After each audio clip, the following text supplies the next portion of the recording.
जंगल में गर्मी का मौसम चल रहा था। गर्मी के मौसम में काली बिल्ली अपने घर में एसी चलाकर बैठी हुई थी। मियाऊं, ठंड से तो मेरा शरीर ही अकड़ गया। थोड़ा जंगल जाकर घूमती हूँ। अब तो शाम हो गई है, बाहर इतनी ज्यादा गर्मी भी नहीं होगी। मियाऊं। काली बिल्ली म्याऊं म्याऊं करती हुई अपने घर से निकलती है और जंगल की तरफ जाती है। गौरी, आज तो बहुत गर्मी थी। मेरा तो गर्मी से बुरा हाल हो गया।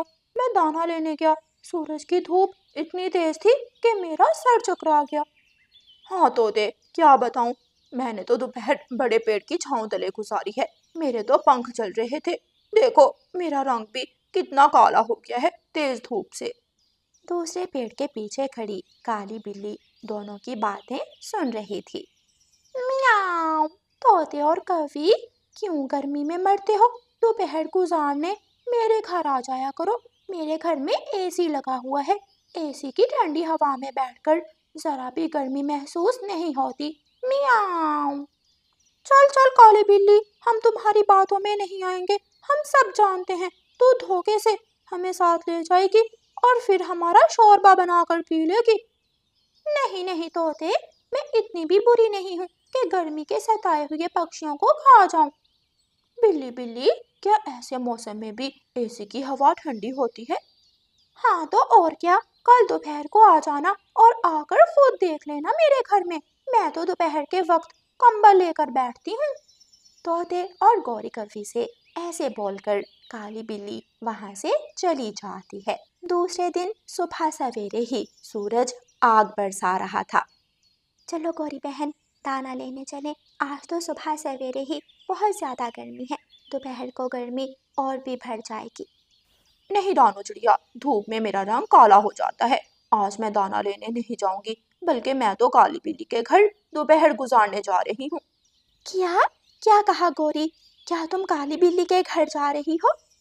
हाँ, काली बिल्ली हमारे पास आई थी। मैं और तोता बरगद के पेड़ पर बैठे हुए थे। काली बिल्ली ने कहा था कि दोपहर गुजारने मेरे घर आ जाना।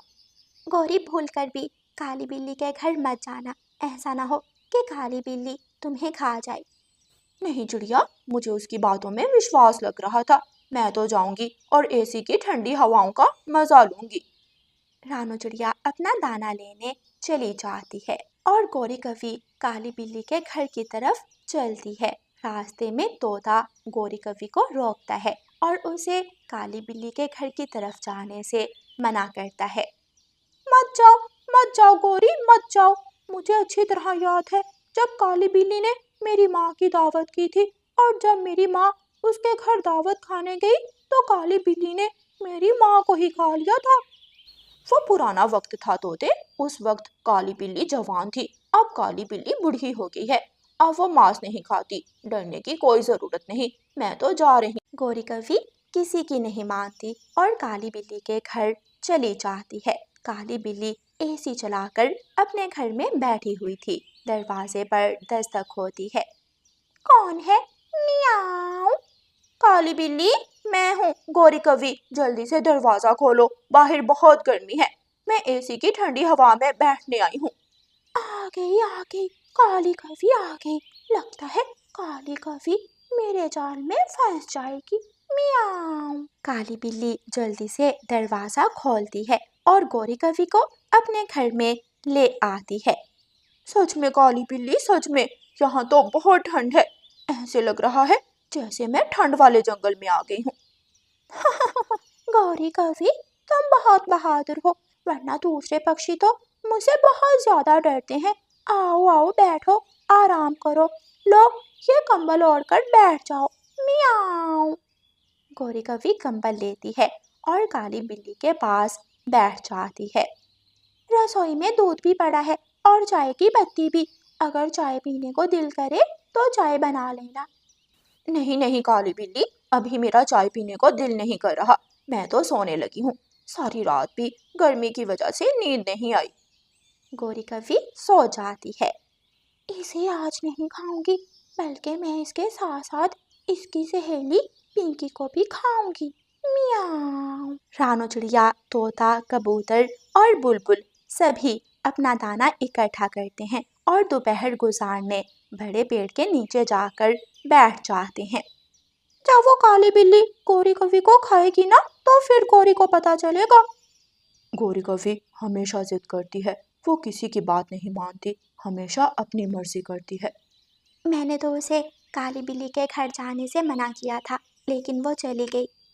मुझे तो वो बात ही नहीं करती, हर वक्त मुझे मोटो मोटो कहती रहती है। शाम हो जाती है और गोरी कवि काली बिल्ली से कहती है, काली बिल्ली सहेली, अब मैं जा रही हूँ, क्या मैं कल भी दोपहर गुजारने तुम्हारे घर आ जाऊं?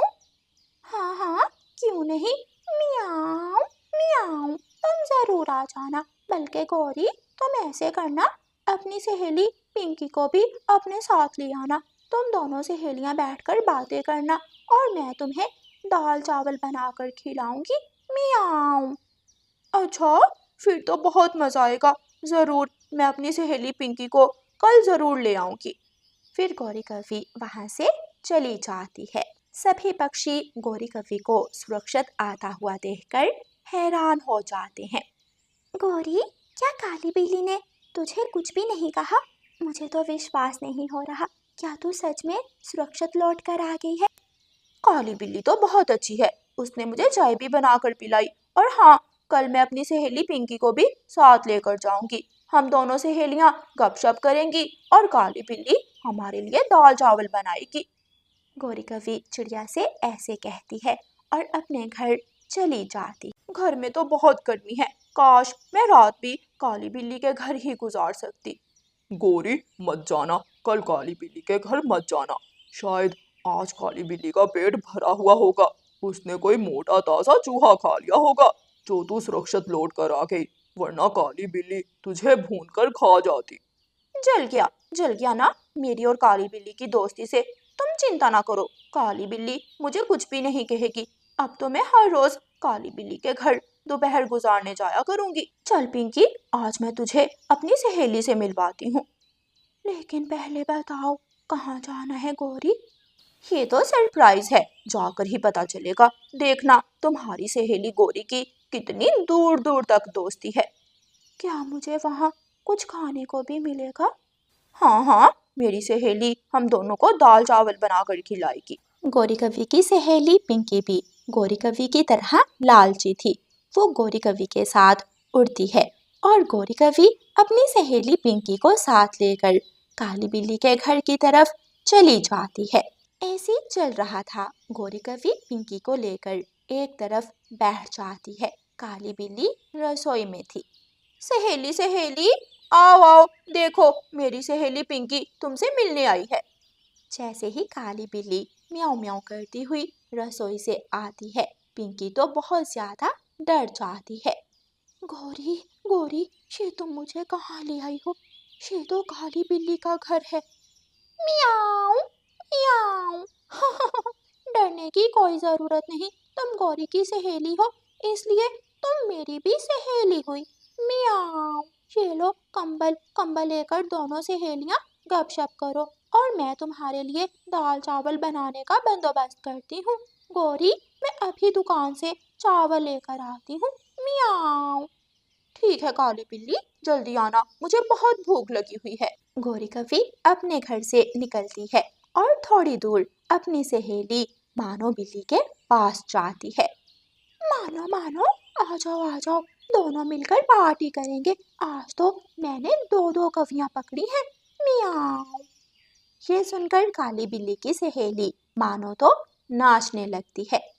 वाह वाह, तुम बहुत चालाक हो, किसी ना किसी पक्षी को अपने जाल में फंसा लेती हो। आज तो बहुत मजा आने वाला है। मियाओ। फिर काली बिल्ली अपनी सहेली मानो को अपने घर ले जाती है। घर जाते ही काली बिल्ली दरवाजे की कुंडी लगा लेती है। काली बिल्ली, ये क्या, ये क्या, तुमने दरवाजे की कुंडी क्यों लगा दी? मियाओ। इसलिए कि तुम दोनों यहाँ से भाग ना पाओ। मानो, किसको खाओगी, गौरी कवि को या इसकी सहेली को? नहीं काली बिल्ली, तुम दोनों गौरी को ही खाओ, प्लीज मुझे छोड़ दो, मुझे जाने दो। मैं तो गौरी के साथ मेहमान बनकर आई थी। ये सुनकर दोनों बिल्लियां हंसने लगती हैं। काली बिल्ली, प्लीज हमें छोड़ दो। गोरी, तुमने खुद तो मरना ही था और साथ में मुझे भी मार दिया। दोनों काली बिल्लियां छलांग लगाती हैं और एक एक कौवी को पकड़ लेती हैं। प्यारे दोस्तों, अगर गोरी कौवी अपने दोस्तों की बात मान लेती और काली बिल्ली के घर ना आती और काली बिल्ली से संपन्न ना बनाती, तो शायद आज गोरी कौवी के साथ ये सब ना होता। और प्यारे दोस्तों, इस कहानी को लाइक, अपने दोस्तों के साथ शेयर और चैनल को सब्सक्राइब करना बिल्कुल मत भूलना। आपका धन्यवाद।